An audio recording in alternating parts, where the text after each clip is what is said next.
Imagine living in an age where faith was not simply a source of spiritual comfort, but a deadly weapon, where a whisper could decide the fate of your entire life, where believing the wrong thing, questioning authority, or simply attracting the envy of a neighbor could lead you to a terrible destiny.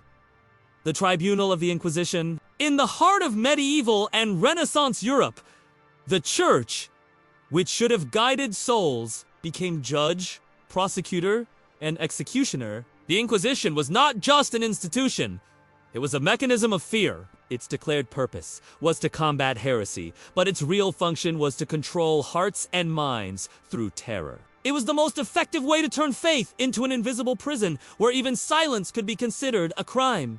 From the beginning, the Inquisition presented itself as a holy process, wrapped in solemn rituals and speeches about saving souls. But behind this mask of piety hid a cold, bureaucratic, and deadly machine. The tribunal worked like a grinder of lives, where the presumption of innocence simply did not exist. The accused did not know who their accusers were. Often, they didn't even know what they were accused of. A single denunciation, a quarrel with a neighbor, a commercial dispute, a misunderstood comment was enough for men and women to be dragged into the dungeons of faith. Fear was so deep that entire families lived in constant vigilance. A misplaced word could mean the difference between peace and death. The Inquisitors mastered psychological manipulation like few others. The tribunal's environment was meticulously built to intimidate.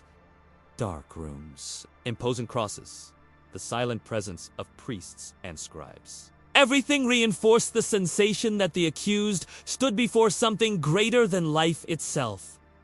Hearings were long, cold, full of veiled threats. And the cruelest detail, guilt was almost always presumed. Saying no to the tribunal was useless. Denying was considered proof of obstinacy, and obstinacy was the same as heresy. Confessing was an attempt to survive, but confessions were almost always distorted, extracted under torture or unbearable psychological pressure. The tribunal was not seeking truth. It was seeking submission. And the only truth that mattered was the one that confirmed the church's absolute power. Imagine the tension. Being interrogated for hours by men in black robes, who claimed to represent God while they threatened not only your life, but the lives of your entire family. The fear did not end with the individual. It spread like a wave across entire villages. When someone was arrested, everyone trembled. Because if he could fall, anyone could be next. This was the secret of the Inquisition's success. The creation of a climate of permanent paranoia. No one trusted anyone. Yesterday's friend could become tomorrow's accuser. Neighbors betrayed neighbors. Even members of the same family denounced one another in a desperate attempt to save themselves. Society became a web of distrust, held together by the invisible thread of terror. And the most disturbing part, the tribunal justified all of these practices in the name of salvation. The logic was cruel. Better to torture the body to save the soul. Better to destroy one life than risk others following the same error.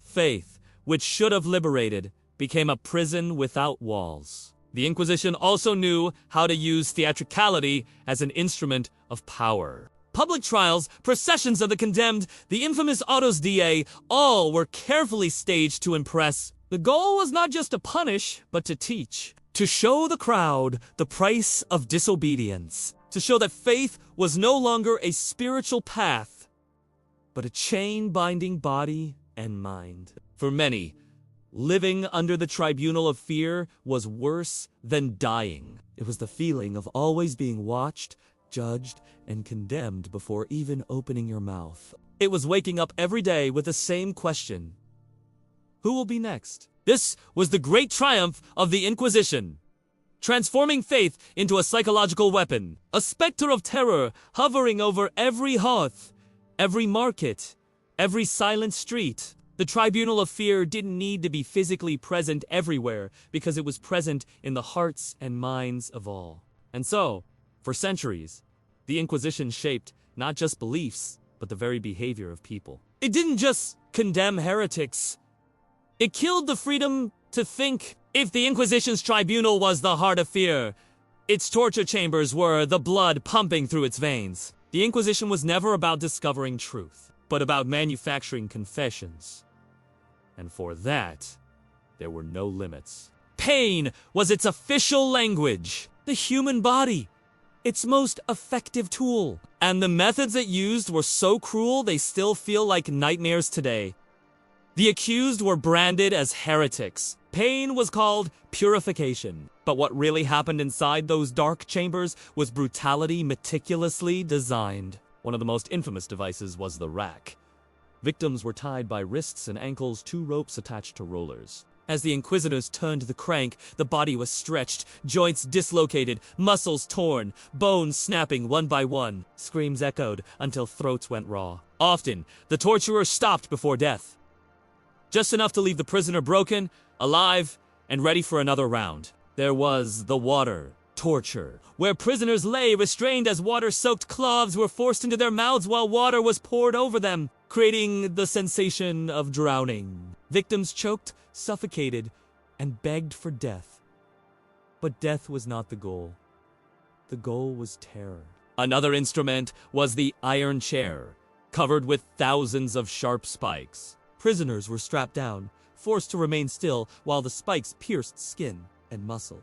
To intensify the agony, fire was lit beneath the chair, heating the iron until flesh burned. Sessions could last for hours, while scribes calmly wrote down each confession. The pair of anguish was even more grotesque. A pear-shaped metal device inserted into the mouth, rectum, or vagina, then expanded with a screw. Flesh tore. Internal organs ruptured. Humiliation compounded the agony. Torture was not just physical, it was psychological degradation to... And there was the garrote, a metal collar fitted with a screw that crushed the throat and spine as it was twisted tighter and tighter. Death came slowly, in silence, while the crowd watched. For the Inquisition, executions were theater, and pain was the show.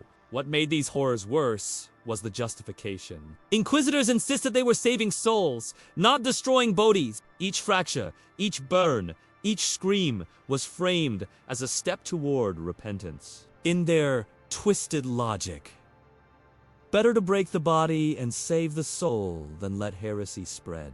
But for the victims, there was no salvation, only the cold machinery of institutionalized terror. The truth is that the Inquisition's cruelty was not accidental.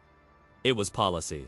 It was law. Every scream was sanctioned. Every confession extracted under torture was carefully recorded, cataloged, and preserved as evidence. What we see now as barbarity, they saw as procedure. And perhaps that is the darkest legacy of all. Not just that people suffered, but that their suffering was planned, justified, and ritualized in the name of faith. In the world of the Inquisition, truth was not discovered. It was manufactured. And the factory where it was made was not the pulpit nor the courtroom, but the torture chamber. Every scream, every broken bone, every mutilated body was part of a system designed not to uncover heresy, but to create it. To fabricate confessions that served the institution's thirst for control. The principle was simple. No one leaves without confessing. It did not matter if the accused was guilty or innocent. In fact, innocence almost guaranteed guilt. To be accused was already proof enough that something was wrong. And if the accused denied, that was seen not as strength, but as obstinacy, which itself was heresy. The circle closed perfectly. Denial became guilt. Silence became guilt. And confession, real or invented, was the only way to escape worse horrors. Imagine the scene.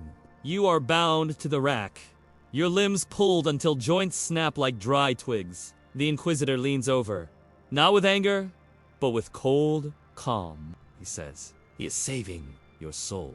He says all you need to do is speak the words he wants to hear. "Admit it," he whispers, while your body screams for mercy. At that moment, truth ceases to exist. Only survival remains. The cruelty of forced confessions lay in their theatricality. Inquisitors did not simply want words. They wanted performances. They wanted people to declare, in front of scribes and witnesses, the very crimes they had been accused of, even if those crimes were impossible. A woman might be forced to confess that she flew through the night on a broomstick to consort with demons. A man might be coerced into admitting he transformed into a wolf under the full moon. Entire villages were condemned because tortured peasants confessed to attending black masses in the forest. These absurdities were not questioned. They were recorded, signed, sealed, and preserved as truth. The process was meticulous. Once a prisoner was tortured into submission, scribes would record their words in detail. The inquisitors then reviewed and adjusted these confessions, ensuring they matched the accusations. The result was an official document stamped with the authority of the church. That proved the existence of heresy. Never mind that the testimony had been torn from the victim's throat by fire and iron. The paper was all that mattered. Even more disturbing was how the Inquisition used confessions to build entire networks of accusation. Victims were not only forced to confess their own supposed sins, but to name others. Under agony, people named neighbors, friends, even family members. A mother, her face twisted in pain, might denounce her daughter. A child, terrified of the flames, might betray his father. In this way, the Inquisition spread like a plague. Each confession multiplied the number of accused. Each new victim created more victims. Fear became exponential. There are chilling records of entire communities unraveling under this web of forced testimony. In some towns, more than half the population was denounced by someone else. Not because they were guilty, but because pain and terror turned them into weapons against each other. What began as a single accusation could devour villages, leaving behind ashes, bodies, and silence. Perhaps the most grotesque irony was that these confessions were celebrated as victories of faith. When a tortured heretic finally screamed out the words demanded by the Inquisitor, it was recorded as the moment of repentance, proof that the church had triumphed over evil. But there was no repentance. There was only the surrender of a broken body, crushed by agony into saying anything to make the pain stop. And yet, the machinery was perfect. Because once a confession existed, the Inquisition could never be wrong. If someone confessed, they were guilty. If someone refused, they were guilty. If someone died under torture, it was said that demons prevented them from speaking. Proof, again, of guilt. Every outcome justified the tribunal. It was a closed system of horror in which innocence was impossible. The psychological effect was devastating. People learned quickly that words had power. Deadly power. A single misplaced phrase could be twisted into a confession. A single whisper could mean your neighbor's end. Families stopped speaking freely at night. Villagers avoided even the smallest jokes about faith. Language itself became dangerous. Silence became survival. But the cruelty of forced confessions did not end with the torture chamber. Once obtained, these confessions were read aloud in public trials. And the condemned were paraded before the crowd, forced to repeat what they had admitted. Broken, humiliated, half dead, they became living proof of the Inquisition's righteousness. Imagine standing in front of thousands, confessing to crimes you never committed, while your family watches in horror. It was not just physical destruction, but the annihilation of dignity. Some historians suggest that even inquisitors knew many confessions were false, but truth did not matter. What mattered was control. Each confession, true or fabricated, served as fuel for the narrative. The heretics are everywhere. The church is the only defense. Obedience is survival. Pain created lies. Lies created fear, and fear created obedience. One of the darkest aspects was how children were used in this machinery. Under torture or pressure, children denounced their own parents. Some were forced to confess imaginary pacts with demons taught to them by their families. These testimonies were then used to condemn entire households. The Inquisition had no mercy for age. Innocence was irrelevant. Everyone's words could be weaponized. It is important to understand that these confessions were not accidental byproducts of cruelty. They were the very goal of the system. The Inquisition existed not to judge fairly, but to extract words that could be written down, sealed, and used as justification. The truth did not matter. What mattered was the appearance of truth, stamped, signed, and sanctified by the authority of faith. And perhaps this is the most terrifying legacy.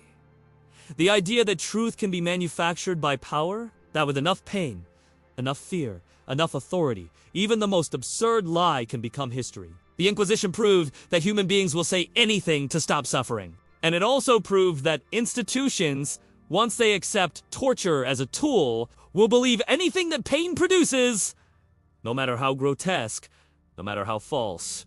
So, when we think of forced confessions, we must not see them only as tragic mistakes of the past. We must see them as deliberate acts of control, weapons forged out of agony. Words twisted from the mouths of the broken were not meant to reveal reality. They were meant to create a new one.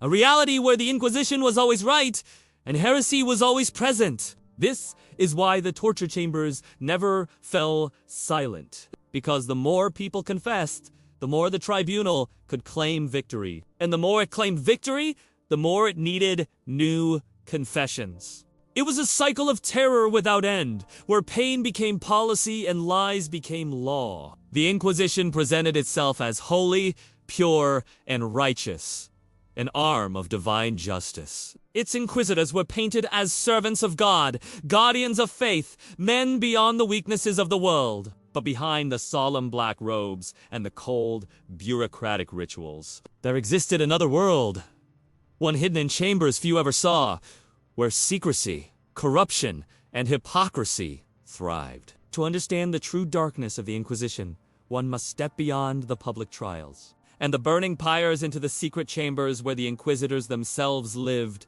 ruled, and indulged. At first glance, the Inquisitor seemed incorruptible. Stern face, sharp eyes, and robes heavy with religious symbolism. But appearances were a mask. These men were not saints. They were human, and humans with absolute power rarely remain pure. The Inquisition system made them untouchable.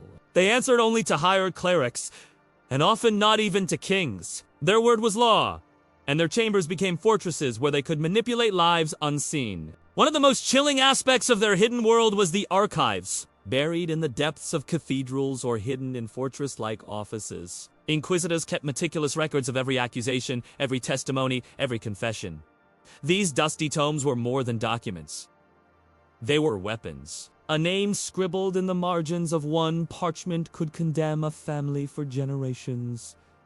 Secrets were currency. Inquisitors could open or close these books at will, altering fates with a stroke of ink.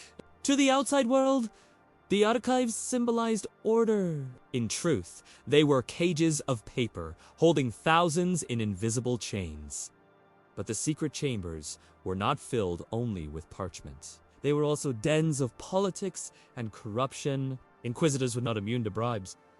In fact, many thrived on them. Wealthy families sometimes paid fortunes to keep their names from being whispered in court. Rival merchants denounced one another, and inquisitors gladly fueled these feuds, profiting from confiscated property. For every heretic burned, gold and land often flowed directly into the coffers of the inquisitors and their allies. The tribunal became not just an institution of faith, but a machine of enrichment. Behind closed doors, their lives contradicted every vow of austerity. While peasants starved, some inquisitors dined lavishly, drinking imported wines, feasting on delicacies. And wearing fabrics forbidden to commoners. They preached purity, but surrounded themselves with luxury. Candles burned through the night in their chambers, illuminating gold, jewels, and silk obtained from the property of the condemned. Every execution was not only a moral spectacle, but an opportunity for enrichment. Worse still,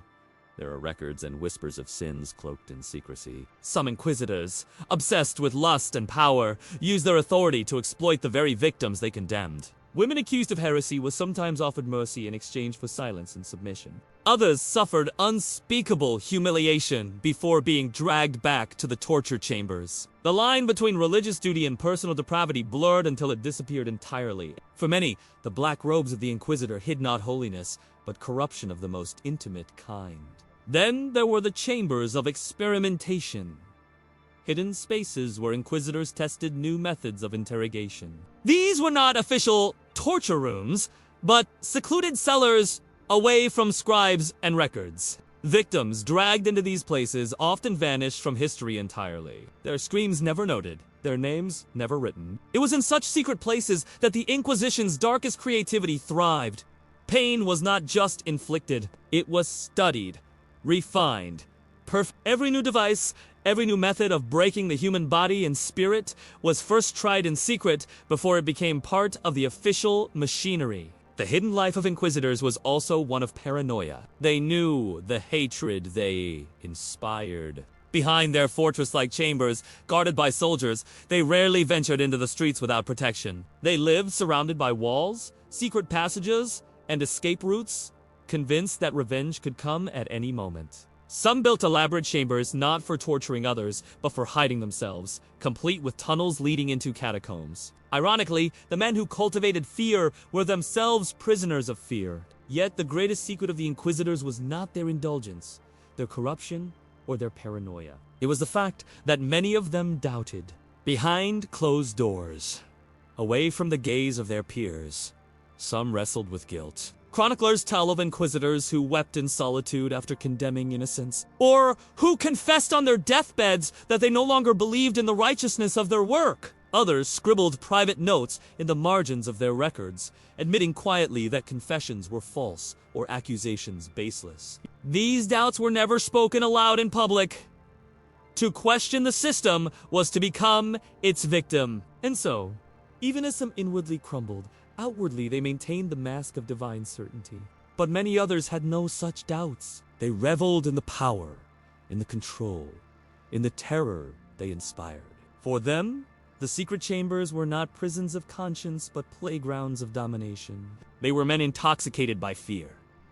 Not their own, but the fear they saw in the eyes of others. And when fear becomes pleasure, cruelty becomes inevitable. The most chilling irony is that society at large often never knew of these secret lives. To the villagers, the Inquisitor was an almost divine figure. To the condemned, he was the voice of God's judgment. Few ever glimpsed behind the curtain to see the man in silk robes, drunk on wine, laughing with fellow clerics about the screams that had echoed through the night. Few saw the bribes exchanged in candlelit corridors, the secret feasts in confiscated houses, the intimate abuses in hidden chambers. The mask of holiness was perfect, but history remembers whispers. Letters survive. Accounts of victims, of servants, of even fellow clerics expose glimpses of the truth. The Inquisition was never as pure as it claimed. Behind every solemn trial, there were shadows. Behind every robe, there was a man. And behind every man, there was weakness, hunger, and corruption. The secret chambers remind us of the most terrifying truth of all. The Inquisition was not run by monsters inhuman in nature. It was run by men. And men with unchecked power can become worse than monsters. They can become hypocrites, torturers, and tyrants, all while cloaking themselves in the language of salvation. So when we think of the Inquisition, we must not imagine only the tortured victims. We must also imagine the Inquisitor returning to his chamber after the flames died down. We must see him removing his black robe, sitting at a table laden with stolen wealth, drinking wine, laughing with comrades, while outside, families wept for those lost. That image, the mask of faith hiding indulgence and cruelty, is as much a part of the Inquisition-esque legacy as the screams from the rack, and perhaps this is the greatest horror of all, that the darkest chambers of the Inquisition were not built of stone, but of secrecy. The torture rooms we know. The fires we remember. But the hidden lives of those who orchestrated it. Lives of corruption, indulgence, and hypocrisy reveal a truth even more disturbing. The Inquisition was not merely an institution of fear. It was a theater of lies, where faith was a costume, justice, a performance, and power, the only reality. The popular image of the Inquisition is one of flames. Terrified figures bound to wooden stakes, fire devouring their bodies as crowds watched in silence or in prayer. And this image is not a myth. It happened. Thousands of times. But the most chilling question remains. Who were these people? Were they truly dangerous heretics, satanic witches, or enemies of the faith? Or were they ordinary men, women, and even children caught in the machinery of fear, betrayal, and paranoia? The truth is darker than most dare to imagine. When the Inquisition condemned someone to death, it was often framed as a victory over evil. Sermons preached that heresy was worse than murder, for heresy endangered not just bodies but immortal souls. To burn a heretic was to purify the community, to cleanse the earth of corruption. Yet behind the smoke and ashes, the reality was that countless innocents perished. Scapegoats sacrificed not for faith, but for fear and power. The figure of the witch looms large in the history of the Inquisition. Women accused of consorting with the devil, flying at night, casting curses, or causing storms were dragged before the tribunal. But who were they really? Most were not sorceresses. They were widows, healers, herbalists, or simply women who lived outside the rigid expectations of society. A woman with knowledge of plants and medicine could easily be accused of witchcraft if a potion she prepared failed to heal, or if her remedies seemed too effective to be natural. A neighbor's cow died. The healer was blamed.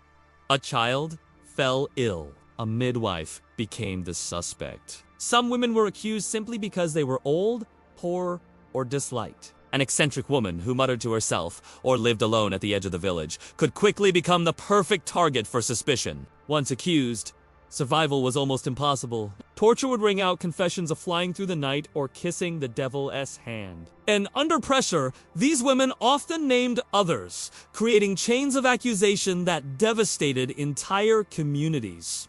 Ironically, the idea of witchcraft was fueled by the Inquisition itself. Manuals such as the infamous Malleus Maleficarum spread lurid details of witches' supposed rituals.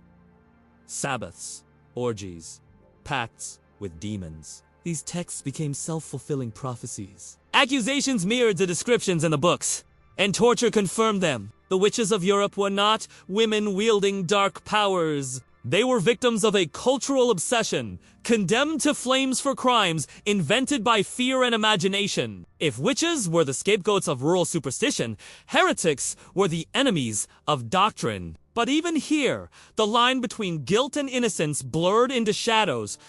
Who was considered a heretic? Anyone who dared to question authority? Some were reformers, scholars, or priests who believed faith should be lived differently. Others were members of minority religious groups.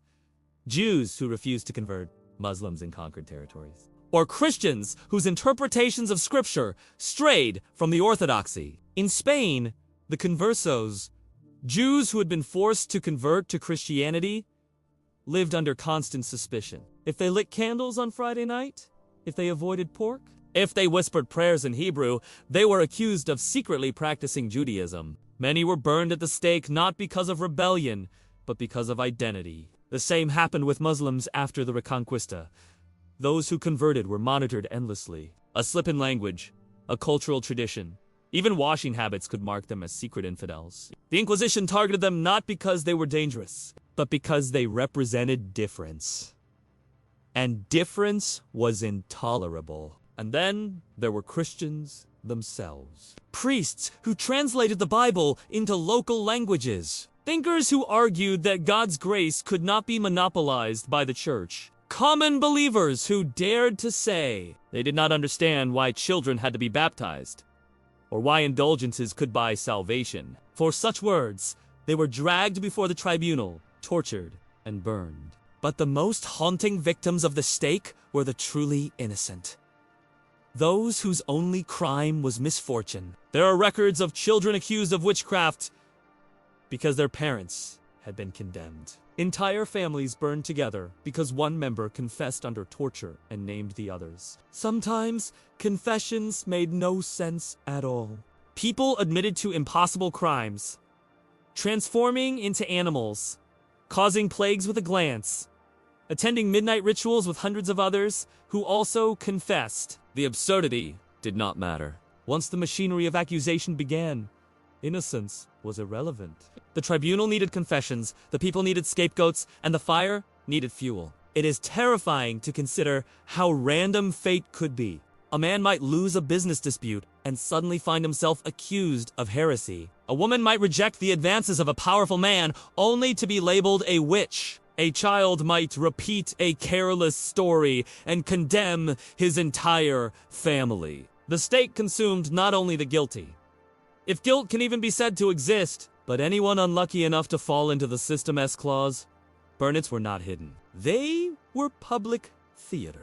Whole towns gathered to watch the condemned paraded through the streets in humiliating garments, painted with flames and demons to mark their supposed crimes. Priests chanted, soldiers marched, and the condemned were forced to confess one final time before the wood was lit for the church. These burnings served a dual purpose: punishment and lesson. They terrified the crowd into obedience. They reminded everyone that faith was not a matter of conscience, but of submission. And above all, they reinforced the illusion that the Inquisition was protecting society from evil. But behind the spectacle, one truth remained.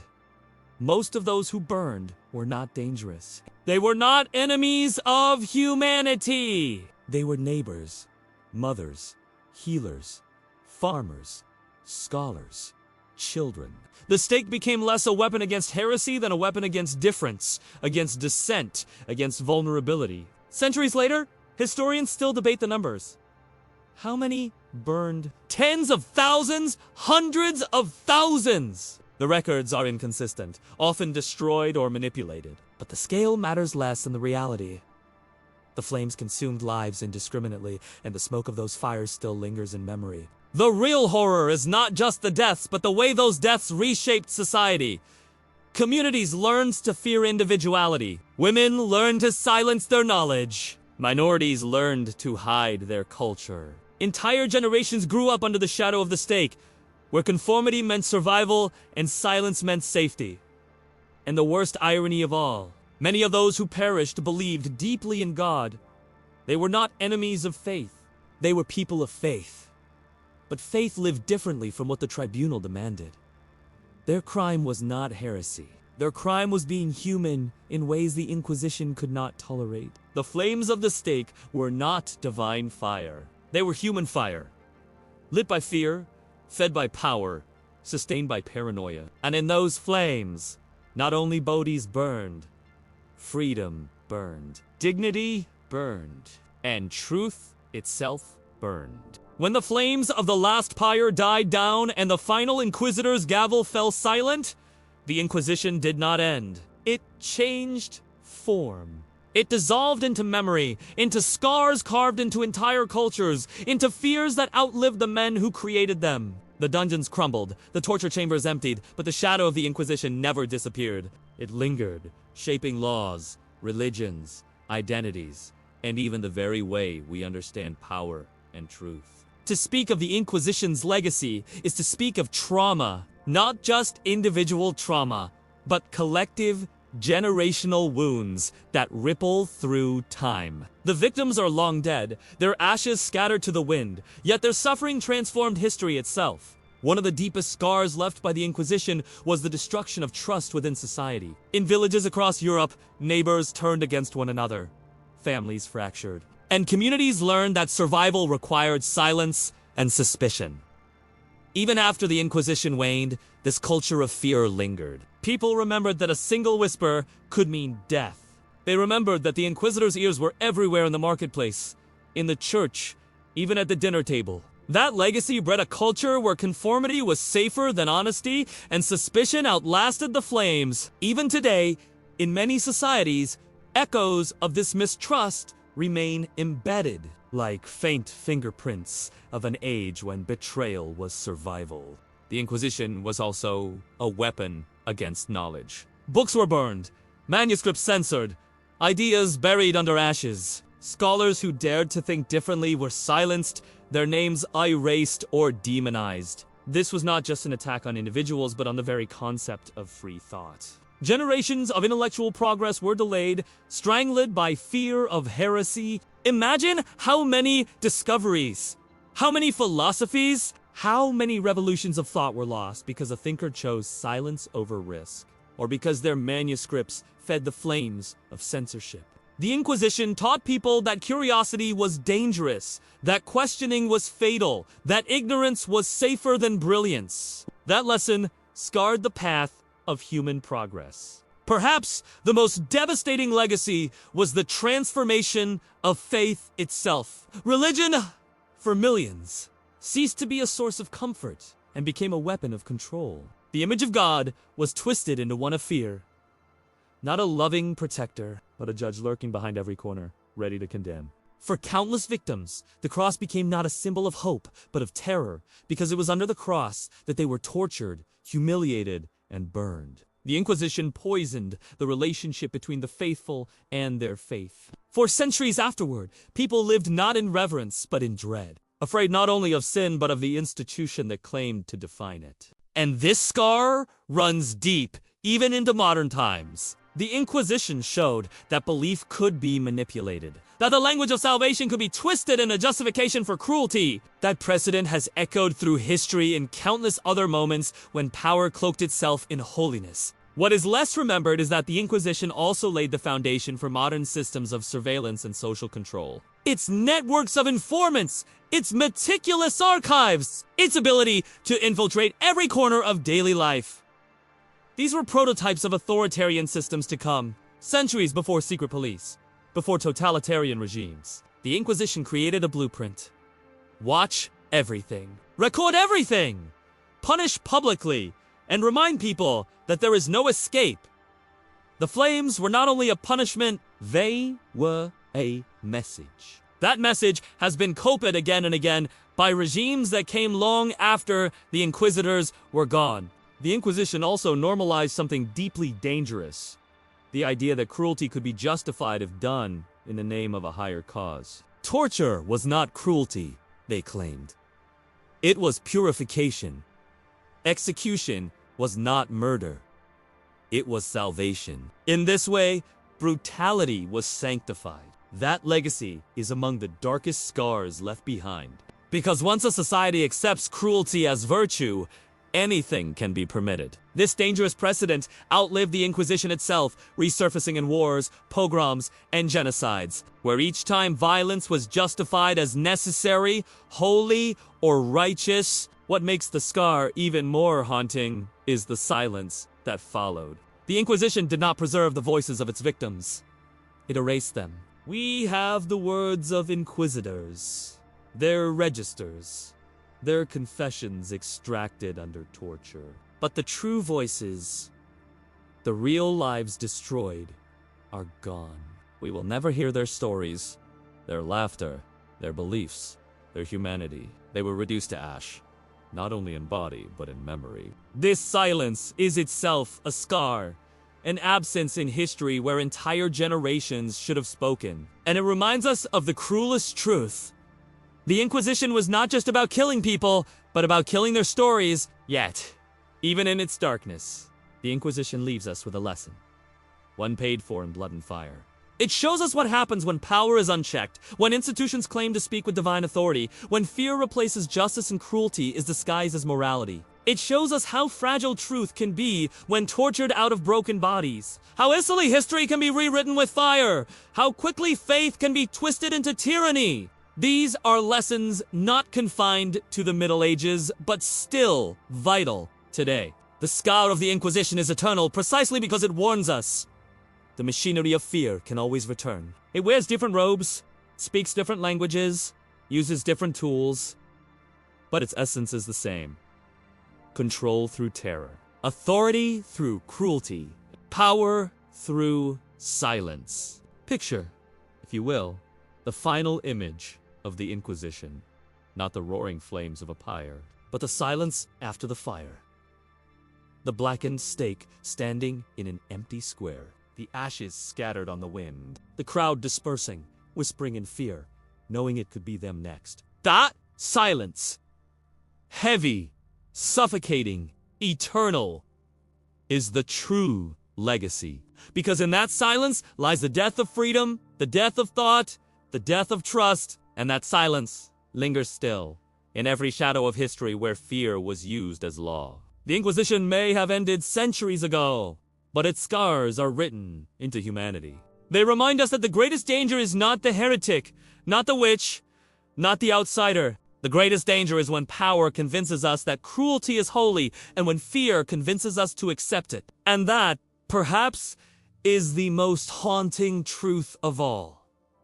The Inquisition did not just torture and kill, it taught humanity how easily we can betray ourselves when terror becomes the language of authority. Its scars are eternal because they live not only in history, but in us.